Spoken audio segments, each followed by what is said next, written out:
एक सुंदर औरत की कहानी। गांव के कोने में एक पुराना मगर खूबसूरत घर था, जहां सुहानी नाम की एक औरत रहती थी। उसकी सुंदरता की चर्चा पूरे गांव में थी, लेकिन उसकी असली खूबसूरती सिर्फ उसके चेहरे में नहीं, बल्कि उसके दिल में थी। सुहानी का जीवन संघर्षों से भरा था। बचपन में ही माता पिता का साया उठ गया था और उसे अपने चाचा चाची के घर रहना पड़ा। लेकिन उसने कभी शिकायत नहीं की। उसकी मेहनत और लगन से वह पढ़ लिखकर एक सफल शिक्षिका बन गई। गांव के गरीब बच्चों को पढ़ाना उसका सबसे बड़ा सपना था। वह अपने छोटे से घर के बरामदे में मुफ्त में बच्चों को पढ़ाती, उन्हें नई दुनिया के सपने देखने के लिए प्रेरित करती।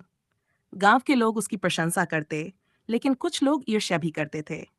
एक दिन गांव में बाढ़ आ गई। लोग अपनी जान बचाने में लगे थे, लेकिन सुहानी ने अपने घर की चिंता न करते हुए छोटे बच्चों और बुजुर्गों की मदद की। उसने अपनी छोटी सी जमा पूंजी खर्च करके लोगों को खाना और दवाई दिलवाई। जब पानी कम हुआ तो गांव के मुखिया ने उसे सम्मानित किया, लेकिन सुहानी ने मुस्कुराकर कहा, सम्मान किसी एक का नहीं, पूरे गांव का होता है।